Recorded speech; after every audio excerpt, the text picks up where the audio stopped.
દાહોદ જિલ્લાના ગરબાડા તાલુકાના નવાગામ, ગુંગરડી, નળવાઈ સહિત વિવિધ વિસ્તારોમાં છેલ્લા ઘણા દિવસથી દીપડો દેખાતા ગામ લોકોમાં ભય સેવાઈ રહ્યો છે।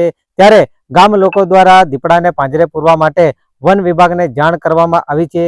તેને લઈને વન વિભાગ દ્વારા જુદા જુદા વિસ્તારોમાં પાંજરા ગોઠવવામાં આવ્યા છે, પરંતુ આજ દિન સુધી આ દીપડો હાથમાં આવ્યો નથી।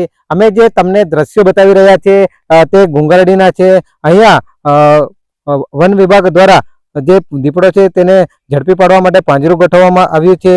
ત્યારે ગઈકાલે પણ નળવાઈ ગામ ખાતે પટેલ ફળિયામાં દીપડાએ રાત્રિના સમયે હુમલો કરતા એક બકરાનું મારણ કર્યું છે અને સ્થાનિક લોકો તે જોઈને ગભરાઈ રહ્યા છે અને તેમના ઉપર દીપડો હુમલો કરે તો તેઓ મોતને ઘાટ ઉતારે તેવી પણ તેઓ આશંકાઓ વ્યક્ત કરવામાં આવી રહી છે। અમે જે તમને દ્રશ્યો બતાવી રહ્યા છે તે ગુંગરડી અને નળવાઈ ખાતેના છે। અહીંયા દીપડાએ દસ્તક દેતા દીપડાને ઝડપી પાડવા માટે વન વિભાગે અહીંયા પાંજરું ગોઠવ્યું છે અને આવી ઘટનાઓને રોકવા માટે વન વિભાગ દ્વારા કાર્યવાહી કરવામાં આવે તેવી માંગ કરવામાં આવી રહી છે।